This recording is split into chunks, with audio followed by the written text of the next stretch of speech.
Back in 2016 and 2017, 3 new modes were added to Legacy Edition. They were called Battle, Tumble and Glide, and after they were released, they were given huge support, considering the fact that there was no way to play multiplayer servers back then.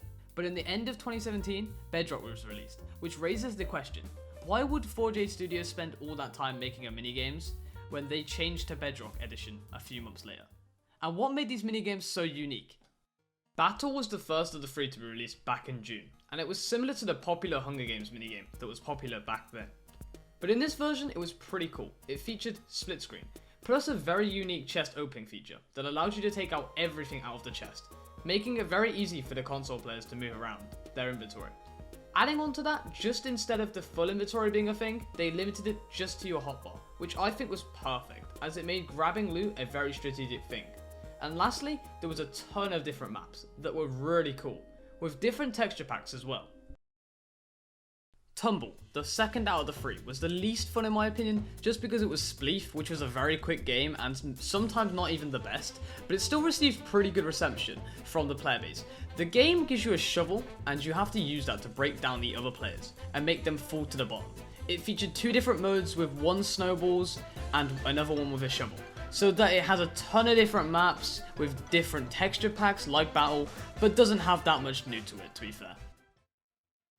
And lastly, the Glide, the final minigame added to Minecraft Legacy, which was a game mode using the new Elytra that was added to the console edition a few months before. And this one was technically an original game mode back then, but nowadays people have used different things such as chicken flying game mode on Hypixel Skyblock, but the game premise was this. You fly through a bunch of rings in a map and try to beat your opponents, being the fastest to get to the finish line, with multiple rounds, which was pretty fun. And to the final question, why would they waste all that time making these minigames just to be scrapped a few months later? Well, here's the answer. It was mostly due to player numbers, with the Legacy Edition being on Xbox 360 and PS3 consoles. They were holding back in performance, and they realised that 5% of the player base at the time was playing on a last gen.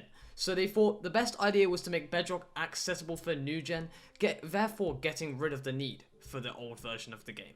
And it was also cross-platform, so it was for the best really.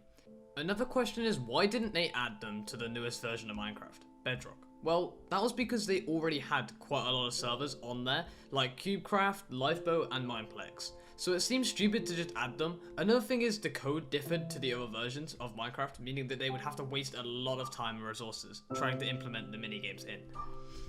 But in my opinion, and probably a lot of you guys', these minigames and this version of Minecraft likely held quite a good place in your memories.